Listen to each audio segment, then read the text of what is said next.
ভারতবর্ষ মানে কোনো আর্ট পেপারে আঁকা জল রঙের মানচিত্র নয়। ভারতবর্ষ মানে শুধু হর্ষবর্ধন কিংবা বাবরের বিজয় বার্তা নয়। ভারতবর্ষ মানে বিজয় সিংহের সিংহল জয়ের ফ্যাসিস্ট গৌরব গাথা নয়। ভারতবর্ষ মানে শুধু মীনাক্ষীপুরম কিংবা জামা মসজিদ নয়। ভারতবর্ষ মানে নেহরুজির বংশানুবৃত্তি কিংবা জিন্না সাহেবের অলিখিত শ্বেতপত্র নয়। ভারতবর্ষ মানে এক ভালোবাসা, তোমার আমার, শব্দের, সঙ্গীতের, জীবনের, আকাশের, মাটির। আমাদের প্রাইমারি স্কুলে কলুখা সাহেব সাদা দাড়ি, মাথায় ফেজ, ড্রিল করাতেন আমাদের ডান বাঁ ডান বাঁ। সস্নেহে সতর্ক করতেন, বাবা সকল পার হাত মিলিয়ে মিলিয়ে ফেলো, মিলিয়ে মিলিয়ে। কলুখা সাহেবের গোড়ের মাটিতে আজ ফেরেশতার হাসি ভারতবর্ষের চেরাগ হয়ে জ্বলছে। বদরু মিয়ার হাতের কর্ণিকে শিব মন্দিরের গায়ে কত ফুল কাটা, আর তার জোগাড়ে হয়ে মশলা মাখছে ঈশান বাউরি।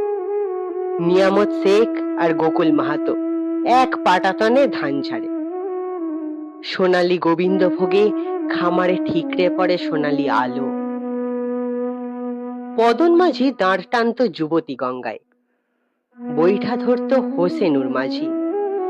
সামলে চলো মাঝি, সামুতে কাঁচা খাকির গাং, সোড়াবালির চর আর ঘূর্ণিজলার ঘাট। আমার ভারতবর্ষে কোনো গেরুয়া রাজনীতিবিদ কিংবা ইমামের নির্দেশিকা নেই।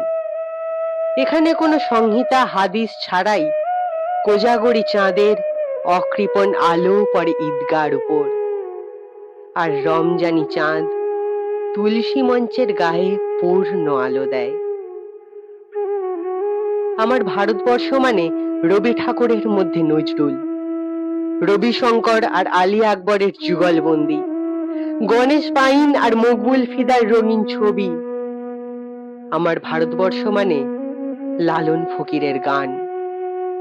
আমার ভারতবর্ষে আমি শুনেছি মোহাম্মদ রফির সঙ্গে লতার ডুয়েট, দেখেছি পাল্লা দিয়ে আজহারের সঙ্গে শচীনের দৌড়, খেলার মাঠের প্রান্তে দাঁড়িয়ে শুনেছি নইমুদ্দিনের তদারকি চিৎকার, বিজয়ন, আকিল, কুলজিৎ, বাইচুং, মাঠটাকে আরো বড় করো। মাঠ দিন দিন ছোট হয়ে যাচ্ছে, মাঠটাকে আরো বড় করা দরকার, অনেক অনেক অনেক বড়।